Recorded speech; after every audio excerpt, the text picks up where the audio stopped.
मुकेश अंबानी की इनकम का अंदाजा आप ऐसे लगा सकते हैं कि जब तक आप यह वीडियो देखेंगे तब तक मुकेश अंबानी 1 करोड़ 92 लाख रुपए कमा चुके होंगे।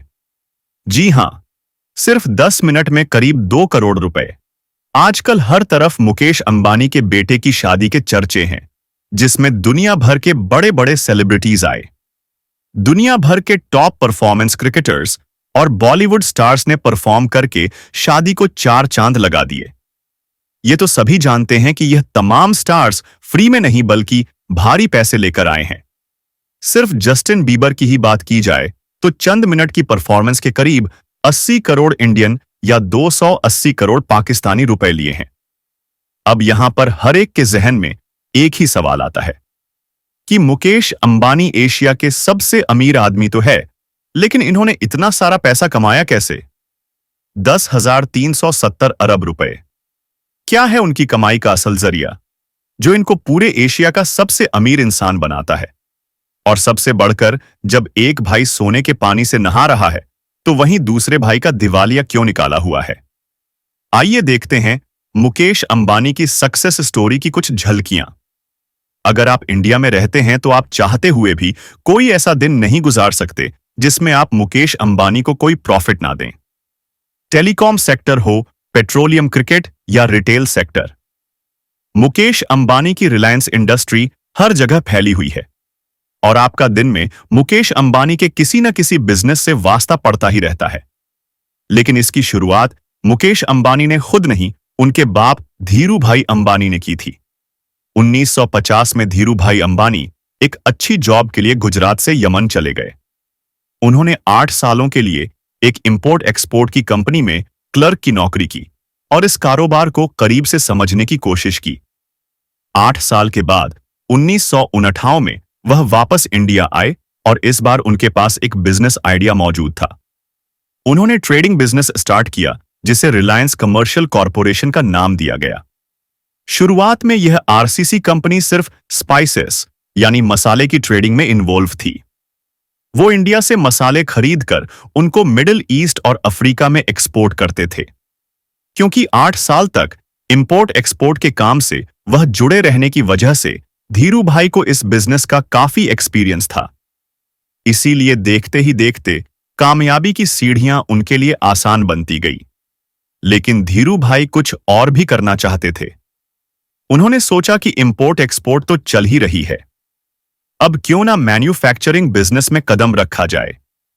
1956 में उन्होंने रिलायंस टेक्सटाइल इंडस्ट्री लिमिटेड नाम की एक नई कंपनी लॉन्च कर दी।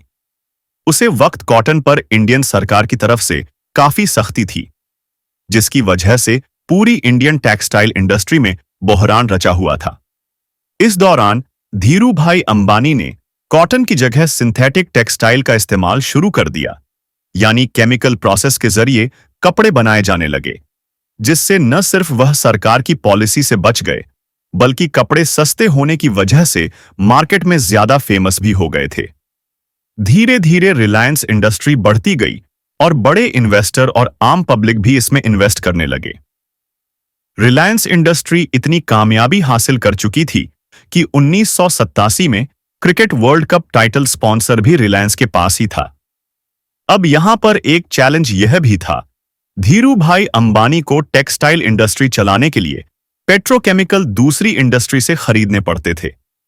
इसीलिए उन्होंने अपना पेट्रोकेमिकल बिजनेस शुरू करने का इरादा कर 1986 में जब धीरू भाई अंबानी बीमार हुए तो उनके दोनों बेटे अनिल और मुकेश अंबानी बिजनेस में उनकी हेल्प करने लगे। और जब तक धीरू भाई अंबानी जिंदा रहे, दोनों बेटे मिलकर उनके नीचे काम करते थे। मगर 2002 में जब धीरू भाई की मौत हुई तो एक नया डिस्प्यूट सामने आ गया। अपनी मौत के पहले धीरू भाई अंबानी ने अपनी जायदाद की डिटेल यानी डिवीजन के बारे में किसी को भी नहीं बताया था। तो अब उनके जाने के बाद रिलायंस इंडस्ट्री का कंट्रोल कौन संभालेगा? इसी सिलसिले में रिलायंस के बोर्ड ऑफ गवर्नर की मीटिंग बुलाई गई। उसमें फैसला हुआ कि ज्यादा कंट्रोल मुकेश अंबानी को दिया जाएगा और यहां से दोनों भाई के दरमियान दरार पड़ गई। दोनों भाई आपस में लड़ने लगे और एक दूसरे से बातचीत खत्म कर दी। लेकिन उनकी मां से यह सब ना देखा गया और उन्होंने फैसला किया कि दोनों भाई बिजनेस को आधा आधा डिवाइड कर ले और अपना अपना काम करें। सन 2005 में रिलायंस इंडस्ट्री को दोनों भाइयों में विभाजित कर दिया गया। Reliance oil, gas, petrochemical, manufacturing Mukesh Ambani को दिया गया। Reliance energy, telecom, capital Anil Ambani को दिया गया। इस तरह यह प्रॉब्लम तो सॉल्व हो गई, लेकिन दोनों भाइयों के बीच का तनाव अभी भी जारी ही था और कई बार यह मामला कोर्ट तक भी जा पहुंचा। मुकेश अंबानी ने अपने हिस्से के बिजनेस को मेहनत करके बढ़ाना शुरू कर दिया। उनके हिस्से में जो जामनगर पेट्रोलियम रिफाइनरी आई थी, उन्होंने उसके प्रोडक्शन को बढ़ाकर उसमें state of the art manufacturing facility install करके उसे दुनिया की सबसे बड़ी पेट्रोलियम रिफाइनरी बना दी। सिर्फ यही नहीं, इस इंडस्ट्री में एक और रिफाइनरी को शामिल करके रिलायंस पेट्रोलियम का प्रॉफिट मजीद बढ़ा दिया। उसके बाद मुकेश अंबानी ने रिटेल इंडस्ट्री में भी कदम रख दिया, जिसके चलते पूरे भारत में स्मार्ट बाजार के नाम से डिस्काउंटेड स्टोर सुपरमार्ट्स खोले गए, जहां कंज्यूमर्स को डिस्काउंटेड रेट में सारे सामान एक ही जगह पर मिल जाया करते हैं। 2008 में जब क्रिकेट की सबसे बड़ी लीग इंडियन प्रीमियर लीग का आगाज हुआ, तो मुकेश अंबानी इसमें भी कूद गए। आईपीएल की सबसे महंगी टीम मुंबई इंडियंस उन्होंने खरीद लिया और यह टीम कई सालों तक आईपीएल की सबसे वैल्यूएबल टीम रही। यहां तक कि जब कोरोना के दिनों में खाली स्टेडियम में मैचेस करवाए गए, तभी मुंबई इंडियंस ने रिकॉर्ड प्रॉफिट जनरेट किया। 2016 में मुकेश अंबानी ने टेलीकॉम इंडस्ट्री में कदम रखा। यह कदम इतना भारी था जो टेलीकॉम इंडस्ट्री के दूसरे यूजर्स को कुचलने वाला था। जियो के नाम से उन्होंने एक मोबाइल नेटवर्क लॉन्च किया, जिसमें कॉल्स, डाटा और मैसेज को पब्लिक के लिए फ्री कर दिया गया। लोगों ने दूसरे नेटवर्क को छोड़कर धड़ाधड़ जियो के सिम कार्ड खरीदना शुरू कर दिए, क्योंकि यहां सब कुछ फ्री मिल रहा था। देखते देखते जियो के यूजर्स 450 मिलियन तक पहुंच गए और जियो ने जब 5G नेटवर्क लॉन्च किया तो यूजर्स की तादाद बहुत ज्यादा बढ़ गई। यह नेटवर्क अब 6G नेटवर्क टेक्नोलॉजी पर भी दुनिया की सबसे बड़ी मिलकर काम कर रहा है।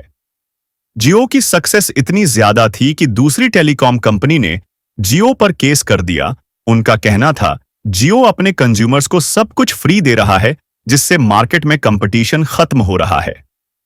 इससे आप अंदाजा लगा सकते हैं जियो ने बाकी की टेलीकॉम कंपनी को किस हद तक हिट किया था। जियो ने बाद में फ्री सर्विसेज खत्म करके बहुत ही कम चार्जेस पर कॉल्स और डाटा प्रोवाइड करना शुरू किया, जिससे दूसरी कंपनी को भी अपने रेट्स काम करने पड़े और आज इसी वजह से इंडिया में इंटरनेट फंडलेस दुनिया भर के मुकाबले सबसे कम रेट्स पर मिलते हैं। 2024 में मुकेश अंबानी ने इंडिया की सबसे बड़ी मीडिया कंपनी बनाने का भी ऐलान कर दिया, जिसके लिए उन्होंने अमेरिका एंटरटेनमेंट चैनल डिज्नी के साथ 8.5 बिलियन की साझेदारी कर ली है।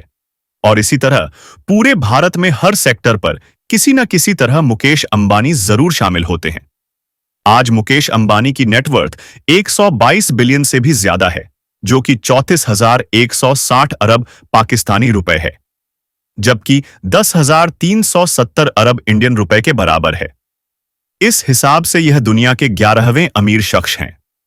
अगर इस लिस्ट में से अमेरिकन बिलियनर्स का नाम हटा दिया जाए, तो मुकेश अंबानी दुनिया के दूसरे सबसे अमीर शख्स होंगे। अब जाहिर है, जब पैसे की रेल पेल ज्यादा हो तो खर्च भी फिर इसी हिसाब से होते हैं। मुंबई में मौजूद मुकेश अंबानी का घर, जिसे एंटीलिया कहा जाता है, वह बहुत ही फेमस है।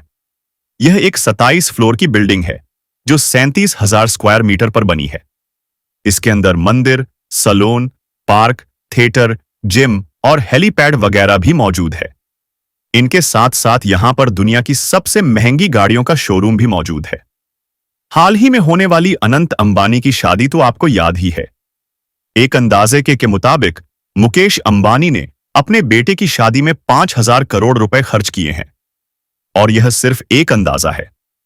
5,000 करोड़ हो या 10,000 करोड़, जिसके पास 10,370 मिलियंस हो, उसमें से 50 या 100 अरब निकलने ऐसे ही है जैसे समुद्र में से एक लोटा जल निकालना। असली फिगर शायद कभी किसी को मालूम ही नहीं पड़ेगा। एक तरफ मुकेश अंबानी के पास पैसे की कोई कमी नहीं, लेकिन दूसरी तरफ उनके छोटे भाई अनिल अंबानी है, जिनको उनके पिता की जायदाद का आधा हिस्सा मिला, लेकिन उनका दिवालिया निकला हुआ है। एक्सपर्ट्स का मानना है कि अनिल अंबानी ने तेजी से अमीर बनने की स्ट्रैटेजी अपनी, जिसमें से वह सभी सेक्टर में एक साथ तेजी से आगे बढ़ना चाहते थे। इस स्ट्रैटेजी के वजह से उनके खर्च बढ़ गए और जितना खर्चा हुआ उतना प्रॉफिट नहीं आ पाया।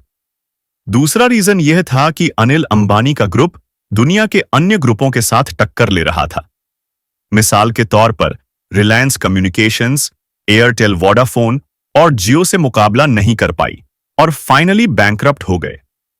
तीसरा यह कि अनिल अंबानी की इन्वेस्टमेंट करने की पसंद और उनकी टाइमिंग हमेशा गलत साबित हुई। और सबसे बढ़कर अनिल अंबानी के ग्रुप में खुद को डाइवर्स नहीं किया, यानी इस ग्रुप की ज्यादा आमदनी हाई रिस्क वाले सेक्टर से जुड़ी थी, जैसे कि इंफ्रास्ट्रक्चर एंड टेलीकम्युनिकेशन। जब बिजनेस अच्छे सेक्टर में फैला होता है तो बुराई आने के पहले किसी न किसी सेक्टर का सहारा मौजूद होता है। इन सब मामलों के साथ साथ अनिल अंबानी लीगल मसलों में भी फंसे रहे। रिलायंस कम्युनिकेशन में एरिक्सन कंपनी के कुछ पैसे वापस करने थे और यह मामला मुंबई कोर्ट तक आ पहुंचा। कोर्ट ने अनिल अंबानी को 1 महीने के अंदर एरिक कंपनी के सारे ड्यूज क्लियर करने का ऑर्डर दिया। अगर ऐसा ना किया गया तो 1 महीने के अंदर अनिल अंबानी को अरेस्ट किया जाना था। लेकिन एम मौके पर बड़े भाई मुकेश अंबानी ने एंट्री की और पैसे अदा करके अनिल अंबानी की बेल करा दी। ऐसे करते करते आज अनिल अंबानी की टोटल नेट वर्थ 0 है। यह स्टेटमेंट उन्होंने खुद यूके कोर्ट में जमा करवाई, जब एक केस के दौरान कोर्ट ने उन्हें चीन की 719 मिलियन वापस करने का ऑर्डर दिया। उम्मीद है आपको हमारे चैनल की यह वीडियो बहुत ही पसंद आई है और आप इसे अपने दोस्तों के साथ शेयर भी करेंगे और इसे लाइक करके इस हमारा मनोबल भी बढ़ाएंगे।